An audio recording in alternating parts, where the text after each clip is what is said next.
Sziasztok! Lássuk már, milyen tanács, üzenet érkezik. Nézzük. A főpapnő, a kardok 2-es, és a szeretők.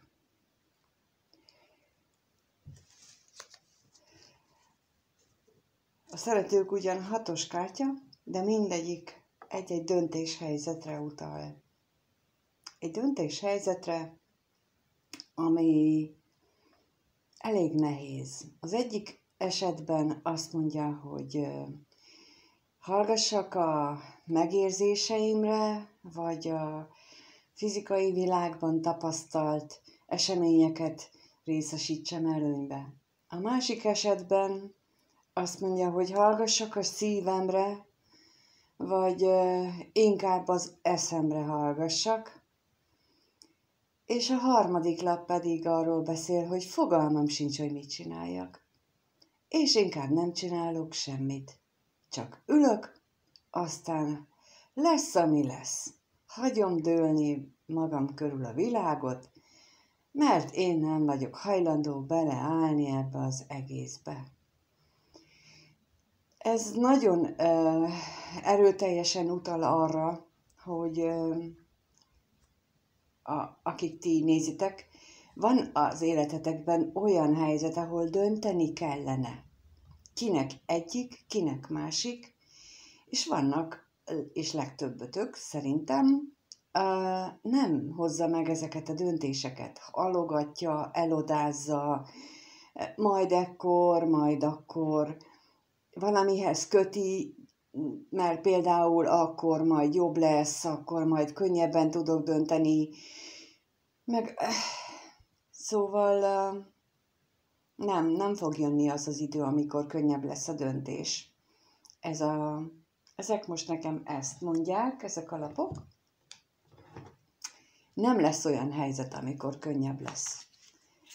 Csak még nehezebb lesz, mert még több minden történik, pro és kontra mindkét oldalon, és azok még inkább nehezítik majd a döntéseket. De lássuk, hogy érkeznek-e hozzá valamilyen kiegészítő információk, ami alapján meglátjuk, hogy mi a tanács. Mert most látjuk a helyzetet, nézzük a papnőre. Jön a hajó és a hold. A másik esetben a róka és a korbács, és a szeretőknél a kert és a hírnök. Igen, ezek a kiegészítő információk pontosan azt erősítik meg, amit mondtam, hogy 3 különböző életterületen, 3 különböző szinten való döntés van jelen, itt most a térben, a lapokban. A főpapnő esetén ugye a hajó és a hold, az jelenthet például olyat, hogy utazni, költözni szeretnél, munkahelyet váltani, szóval valahova haladni egyik helyről a másikra, egyik életszakaszból a másikba, de nem tudod, mi vár ott, nem tudod, hogy mi fog történni, és ezért szerintem nem döntesz. Ezért nem döntesz, mert nem tudod, mert tudni akarod, és nem mersz bízni a benned lévő valamiben, ami meg szokta súgni, ösztönnek mondanám talán, vagy belső hangnak, ami meg szokta súgni azt, hogy mit tegyél. És most nem mered magad rábízni, mert te a fizikai világban megtapasztalt tapasztalataiddal felülírod a belső hangodat, ami arra ösztökél, hogy induljál. De te azt mondod, hogy nem, 25 éve ismerem ezt a helyzetet, hogyan lehetne ebből jobb, ha elmegyek, vagy ha odébb megyek. De a 25 évnyi ismeret az pont arra való, hogy tudjuk, hogy ott semmi keresni valónk már, hogyha 25 éve ismerjük, és a belső hangunk meg azt mondja, hogy menni kell. Akkor valószínűleg azért mondja, hogy már mindent ismerünk ott, és azért kell mennünk. A Kardok kettesére kijött a róka és a korbács, ami arról beszél, hogy mindegy, hogy milyen hazugságokkal és áltatással, időnként önállítással nézünk szembe, amikor halogatunk és elodázunk dolgokat,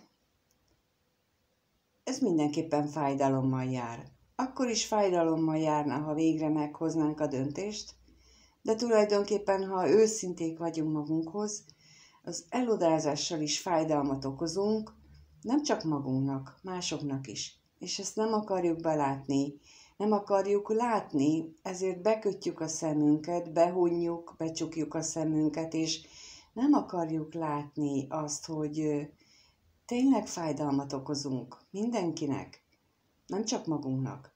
Hátat fordítunk dolgoknak csak azért, hogy ne lássuk. De úgy látom, a mai tanács erről szól, hogy lássunk, merjünk szembenézni vele a dolgokkal, merjük úgy látni, amilyenek. Merjük bevállalni a fájdalmat. A fogorvossal szoktunk így lenni, hogy amíg nem elviselhetetlenül fáj, addig próbáljuk elodázni. Persze vannak kivételek itt is, a fogorvosnál is, és itt ebben a döntésben is, de akire igaz a fogorvos, az érti, hogy miről beszélek, hogy addig próbáljuk elodázni, ameddig olyan fájdalmat érzünk abban az élethelyzetben, amit odázunk, hogy kénytelenek leszünk meghozni.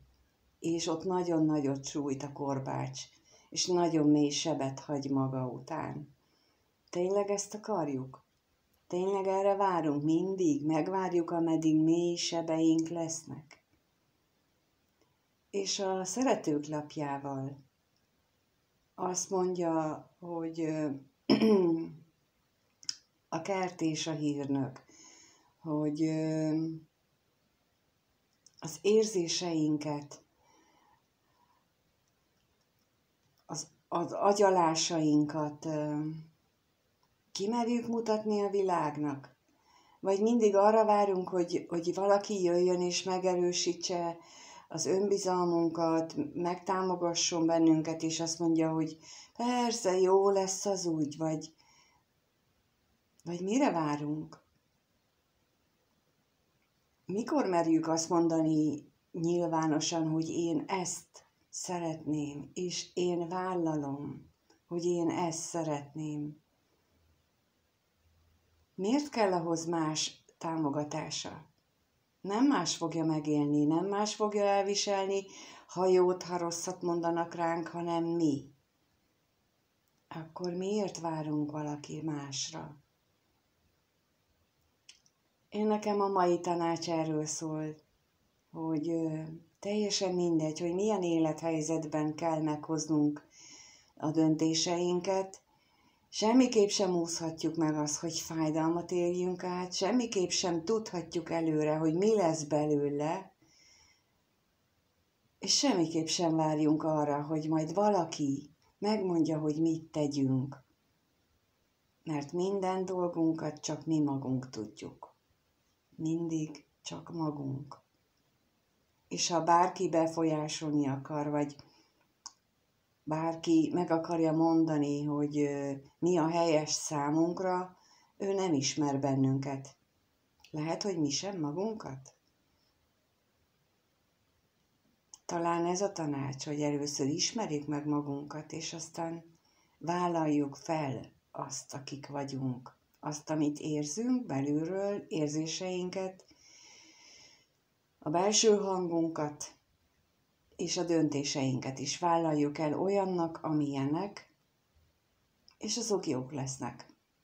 Mert ezek függetlenül attól, hogy így mutatkoznak meg, ezek igenis pozitív eredményt fognak hozni. Lehet, hogy nem holnap, lehet, hogy nem döntésünket követően azonnal. De pont ez a lényeg, hogy soha nem tudhatjuk, hogy mi az, ami vár ránk. Hosszú távon biztosan nem. De hát tudjuk, hogy döntünk, és azért döntünk, mert jót szeretnénk magunknak, akkor hosszú távon jó is lesz. Köszönöm, ha itt vagy, megnézed, köszönöm, hogy lájkolsz, feliratkozol, megírod a véleményedet, nagyon-nagyon tartalmas és szép megjegyzéseket olvasok, és köszönöm a bizalmatokat, és mindenkinek csodaszép napot kívánok. Sziasztok!